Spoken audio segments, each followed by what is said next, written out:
Hey guys, Dazzler Magic here with more news about Unsellable Masters. That's what I'm nicknaming it because it's unsellable. Not because people don't want it, not because it's too expensive. I still completely stand by the fact that for me, and remember I'm not you because I open tons and sell singles, if it's 500 plus box EV, I don't care that it's $335 a box. Like, that makes sense to me. But speaking of price and reselling things, the question on everybody's mind is how the hell are stores supposed to sell this? And I mean that extremely literally. Like, this isn't rhetorical. I mean, from a technical standpoint, how are they supposed to sell this product? Because Wizards didn't tell anybody. As far as I can remember, and I'm very certain of this, although I can't verify it because they just changed the template for their product pages, so they look different now. And unfortunately, it was retroactive, but as far as I remember, every single other announcement page or product information page said, word for word, the MSRP of a booster pack will be $9.99. In fact, I think they don't even say what the box costs. They just say what a booster pack costs. But that exact figure, the $9.99 amount, was stated. Now let's see if you guys can spot the difference in this announcement page. Well, they gave the MSRP of the box, but they never said what a booster costs. Well, let's see. If you take $335.76 and divide it by 24, because that's the number of boosters, oh, you get a nice even number, $13.99. Oh, that must be the MSRP of a pack. Wait a minute, what's that other number? $34.99 for a 3-pack blister pack, which, by the way, is only going to be sold at Walmart and stores like it. Not even joking, regular stores cannot buy those 3-packs. The distributors, the normal ones, don't even have them. But their MSRP is $34.99 for a 3-pack, so you divide that by 3 and get $11.66. So is the MSRP of a booster pack $11.66, or is it $13.99, or is it something else? Hell, you get a little blue pack in the box, that's got to factor in somewhere. Is it still $9.99 a booster? Like, what is the price supposed to be? Well, in fact, if you take $9.99, multiply it by 24, and then subtract the price that they just put right there, it's exactly $96 on the dot. So maybe stores are supposed to sell it for $9.99. Maybe that is the per pack MSRP. Nothing changed. They just added a blue pack and then added $96 because it seems like a big coincidence that it's exactly $96.00 difference. And honestly, the average value of that blue pack probably is right around $96. I mean, it sounds needlessly convoluted, but legitimately, which one of those 3 prices are you supposed to use? Nobody knows because Wizards isn't saying. So basically what it comes down to is if your local gaming store pops open a box, let's just forget about what the hell they're going to do with the blue pack. If they sell you them for $13.99, there's 2 problems. One, that does not consider the blue pack. Who gets it? How do they sell it?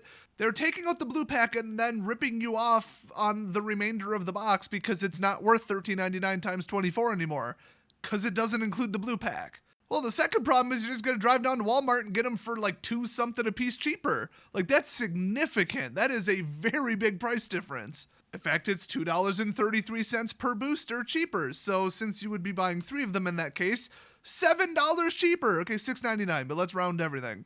I mean, nobody just says, oh, I have an extra $7 laying around. Like, $7 is enough where you'd be like, I'm going to buy something at one store over another. I mean, support your local gaming store, I get it. But my point is, I really don't think stores should be selling this for $13.99.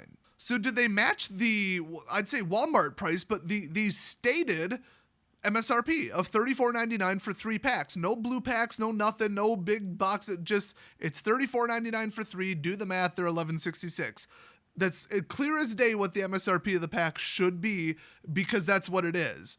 So are they just going to sell it for $11.66? Are they going to undercut Walmart and sell it for $11 flat? Are they just going to say, well, $11's close enough to $9.99. Everybody's pissed. We're going to sell a ton of this if we sell it for $9.99. Let's just sell it for the old price. People will be thrilled to death. Remember, if they can make at least $96 off of the blue pack, either sealed or open, then they're actually making the same amount. It's the same effective price, like considering the price increase. And then there's the problem of the blue pack. Okay, so here's scenario 1. Somebody walks in and says, I want a box of Ultimate Masters, and they say, okay, cool, $300, $325, $350, $335, whatever they decide to sell it for. $300 flat, by the way, seems to be the going rate for like pre-orders right now, but nobody knows fully what's in it, so to assign any kind of value to it right now is incredibly stupid. But okay, the customer buys it, cool. It's like you get the 24 packs and you get the internal buy a box promo. Cool, lucky you. No problem with that transaction whatsoever. Well, not everybody has 300 and change plus tax to drop on, anything ever. So every store is going to be selling loose boosters. So you crack open a box and now what? The blue pack quite literally says on it, sealed product, not for resale, not for online resale, literally not for resale. So if your LGS popped open a couple boxes and now they've got, hey, want to buy a UBT pack for $75 flat? They hand it to you and the customer says, what's this part that says not for resale? Are you supposed to be selling this? And then that's a little awkward, okay? Then you got to try to explain your way out of it and they'll assume you're lying and not good. Oh, well, if you ever want to know what to do with certain promos or extras or what to do if F&M gets canceled and you're stuck with promos, how do you give them away? What's the recourse? Go to the WPN website where it says absolutely nothing about what stores are supposed to do with this blue pack if they pop them open and sell loose boosters. No instructions from Wizards whatsoever. The only instructions from Wizards are the little bar that says not for resale. Well, I guess if you're selling loose boosters, you just sell them for $13.99 and then put this through the paper shredder because you're not allowed to sell it. Oh, wait. It says sealed product not for resale. So you open it and sell the single to someone. Hey, what if stores don't want to gamble on it? Because remember, if stores opened up Amonkhet and sold the singles, they lost their ass on that garbage worthless set. If they sold it in booster boxes, they made, $110 a box or whatever they're selling it for. Whether the contents of the box were garbage and the EV was crap or whether it was good, they still sold the box for $110. It doesn't matter. That's why it's like the concept of during the gold rush, you want to be one of the miners when only like 1 in 50 of them hit any significant amount of gold? Or do you want to be the guy selling shovels? Because then it doesn't really matter who it succeeds or what they get or what happens to them. You get the same amount regardless. Like, it doesn't matter if there was a masterpiece in the Kaladesh box or not, you got $105 or whatever for the box. If there was complete garbage in it, you got $105. If there was really good stuff in it, you got $105. It's safer, it's more predictable, it's a better way to run your store. If you got in 12 boxes of these, and that's it, and you sold them all as loose boosters, maybe you don't want to gamble on these. Maybe you don't want to pull the $400 card or the $12 card. You just want to sell stuff sealed like you normally do because it's safe and predictable. Store owners do not stay in business by gambling. It is incredibly stupid to open these packs unless you're going to open so many of them that you're like, oh, I'll just get 10 of every card, which that would be over $100,000 worth of product. I don't think anybody could get that much even if that is what they ordered. Except for Rudy. I don't know how the hell he got 300 Plane Chase anthologies without being a WPN location. That seems a little sketchy to me. There was some shady crap going on there between him and some distributors or some... I don't know. I don't know how he got that many. I really don't. I mean, maybe it was so far after the fact that they were stuck with it, but anyway, completely different topic. So store owners can risk their entire WPN status because who knows if this is even a rule or not. I mean, without a statement from Wizards, you gotta go by what's printed on the damn product. So they're just gonna throw it up online and hope somebody pays an average price for it, which would probably be, the gambler's premium. It'll probably be slightly higher what you get paid compared to what you would get on average if you opened it. That's a good way to sell it, right? Well, I don't think most people are going to risk that if they go on the straight and narrow the rest of the time. So really, since if they open a $300, $400, $500 card out of it, like a foil Tarm or something or Caracas, I don't think anybody locally is going to necessarily buy that. It's usually an online marketplace kind of thing. They're just going to have to open them all and sell them and sell the singles. That's just, I don't have any other answer for how to get rid of these. Well, it's that or say, sorry, we can't sell these packs individually. You buy a box or you buy nothing because there's a blue pack in there. We're not allowed to sell it and we're not going to destroy it. What the hell was Wizards thinking? I'd love to hear the answer to that. Well, guess what? I got news for you. It gets even better. Link in the description of ya boy Thurlek. I'm saying that like I know who that is. He has 5 subscribers and one of them's me. But his video has over 5,000 views because it's him shining a flashlight through the Ultimate Box Topper pack and proving that if you have a bright enough light in a dark enough room, you can read it through the plastic. Uh-oh! This is what happens when you use pretty opaque plastic. Not quite perfect, but pretty opaque plastic. Or Mylar laminate, but it's probably plastic because you can see through it. And then only put 1 card in the damn pack. I mean, I've got a flashlight that could basically light a deer on fire from a mile away, okay? If I shine that through there and go lock myself in the bathroom with no windows, I'm pretty damn sure I could figure out what card is inside of there just based on, black ink on top of a white card or whatever the hell it is. I mean, it's pretty damn high contrast if you look at it. So he proved it. He had the sealed pack. He said, well, you can't quite see it on camera because, you're shining like 1,000 lumens through, card directly into the lens. He said, yeah, after a couple seconds, I could tell it's temporal manipulation. He opens it. Temporal manipulation. So either he's psychic or he was completely correct, and I don't think he has any reason to lie. So like I said, link in the description if you want to see it. Check it out. Well, you know what that means? Every single blue pack on eBay is now potentially rigged. Or I should say sorted, searched, whatever. To say that this is public knowledge at this point would be an understatement. Everybody by like even tomorrow morning is gonna know that you can shine a damn flashlight through these things and see what's in it, okay? I got a fun theory. Maybe that's what they meant by sealed product not for resale. They literally meant this is not for resale because you can see through it. It's not like, oh, you can't sell it. It's don't sell this because it's not suitable for resale because they're searchable. That actually is a really interesting theory. I think that might legitimately be what they meant. So you can't sell the pack on eBay. Technically, as long as you know that the store owner may or may not own a flashlight, you can't buy them in store. A store owner can't even trust their own employees not to search them. This is a disaster. What the hell, Wizards, are these stores supposed to do with the blue packs? They are the stupidest, most broken, malfunctional, idiotic product that I've seen come out of you since you put MM3 in paper, or 2, or what, I don't remember which one was paper. It was MM2, wasn't it? Yeah, I think so. Here's the problem with paper. They used like a polymer glue kind of. I mean, it certainly wasn't a polyethylene, but either way, you get it hot and it just comes off, or you can knife through it and then you get it hot again and it reseals, and there's no way to tell if it was resealed. I mean, the one golden rule that everybody at Wizards should be aware of is make sure that the product isn't searchable. They have to make sure the boxes aren't mappable, they aren't searchable, and none of the serial numbers or anything imply anything. They have to be random. The whole entire product and company collapse if the product is not random enough. Or I perhaps should say unpredictable enough. So they make these resealable, riggable paper packs and then like apologize for it and say, whoops, we screwed up, and then they don't do it again. And then here's this. You can shine a damn light through it. And remember those clear prize pack things that people were giving away? The ones that were kind of like this blue pack but in completely clear cellophane? You could just shift the back card up and check what the rare is without opening it.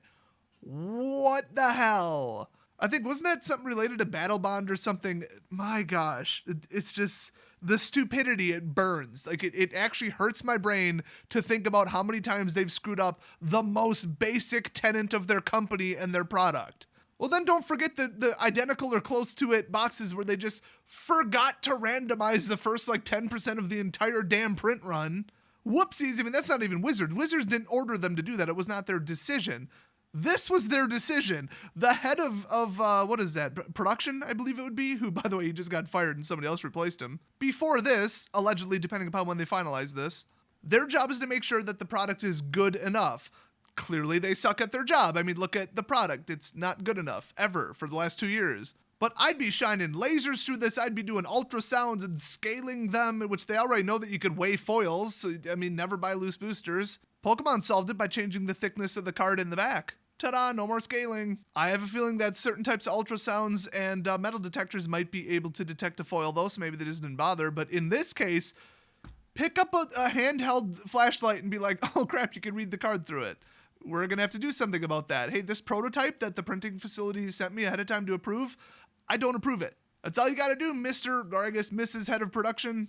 So everything about the release date, the time we have to order it, just the price increase, the way they launched it without explaining the price increase, the fact that we're going to have to wait 2 weeks to see if it's like a reasonable price increase, because then we'll have a box EV calculation. From start to finish to PR to design to everything about this is a disaster. It's unsellable. Stores won't even know how to sell it, what to do with it, what to do with the blue pack. Should they open it? Is it searchable? Are they even entitled to open it? Should they just give it to the first person who opens the pack? Probably not. Well, the box, I should say, it's, oh, you're the 24th customer. You get a free thing that's probably worth $200. That makes sense for a $10 purchase. Or $13.99. Nobody knows. Nobody knows what this thing costs. They don't know what it costs, how to sell it, or just... Oh, Wizards! I'm done, you guys. I'm done with this. I don't care because I only sell sealed boxes and singles. I do not sell loose boosters at my store. So it's not my problem. I am clearly smarter than anybody who works at Wizards because I would have seen these coming miles away. And unlike the dumbass caveman who can rub two sticks together to make fire but apparently can't operate a flashlight, Thurlek, the other YouTuber who discovered this, he figured it out after what, a day? Maybe two? The only way that this stupid disaster of a product could get any worse is if the EV doesn't even exceed $375. EV, by the way, is expected value, where if you were to open 10,000 boosters, so at that point you would remove variance and random chance, you would pull an average of blah expected value from each box on average. So you take like the cost of all the rares, the mythics, and you add them all up, distribute them by their probability of being pulled, and then just average the number. That's a box EV, and I will have that the day that we get the card list. It's gonna need to be 600 plus. And if it is, then I think people are gonna look awfully stupid complaining about the price increase. I mean, I get it. People want to buy it and now it costs more. Like, just because it's more valuable doesn't mean that you magically have more money. I mean, I'd buy a $50,000 car, but I bought a $10,000 car because, I mean, I'm sure I get a better value with the $50,000 car, but it doesn't matter. I couldn't afford it. Like, I get that argument, and I get that it's like going to be $500 a box in Canada, but if you get $1,000 worth of singles out of it, it's still, you know, like, it's not that bad. I think people are making way too much of, oh, it's greedy, it's a cash grab, price increase, rawr. Stop being so stupid, stop jumping to conclusions, wait for the full card list, and wait for the box EV calculations. That is the one thing that people are criticizing right now about this product that I think is 100% invalid until we have evidence proving otherwise, which, looking at the 40 cards we see, I don't think this is going to be a low EV product. It's almost impossible. Like, even Kevin from Rogue Deck Builder said he thinks there's going to be fetches in there. There's not, and he's wrong about everything all the time. But he's got a good point. There might be some other expensive cards in there, just not fetches. Like, literally, it's like a quantum state, and as soon as he said it, since he's wrong about everything all the time, they disappeared and got replaced with a different card. It's Schrodinger's fetch lands. It is a law of physics in the fabric of the universe that as soon as something comes out of Rogue Deck Builder's mouth, it becomes not true. He is incapable of saying anything accurate about the game, ever. And neither is his douchebag pro wannabe friends who have never won anything ever at any tournament. Oh god, the worst type of Magic player, like literally even worse than cheaters, is the pro wannabes who are like, oh, this meta, that tournament, these results, look at this card spike, this is gonna be really hot, and then 99% of what they say is complete bullshit, and 1% is just random chance that by chance they're right one time. Oh, these freaking pro scene meta analyst wannabes. I just wish every single one of them would just leave YouTube. They are so terrible. Day trader, card investment, MTG finance, douchebag wannabes, I'll talk to 50 of them before I talk to one of these. I analyze the statistics and everybody listen to me. I'm correct about everything all the time. Don't fact check it historically or anything, guys. I didn't even know it was possible for a human being to live stream just talking out their ass for 4 hours straight and then not realize that everything they said a month later is completely inaccurate, and then not fix things and not realize, I seem to be wrong a lot. Maybe I should correct it. But then again, it's like, oh, it gets views. Whatever. Not my channel, not my problem. But I would strongly recommend unsubbing from all these freaking analysts. Okay, they're not analysts. They're just idiots. I could do better analyzing the pro scene in the meta if I gave a shit. But I don't, because it's a bunch of douchebags and cheaters. I care about the local meta. I care about arena. I care about low-powered Magic. And I care about winning at the local level. That's it. The pro scene is a joke. Anybody who pays attention to it is an idiot. Mini rant about the pro scene over. So what do you guys think about this? Has your local gaming store announced pricing, how they're going to sell it per booster pricing? I know that mine has already stated that they only have a price per box. They have not determined what they're going to sell individual boosters for or how they're going to do it.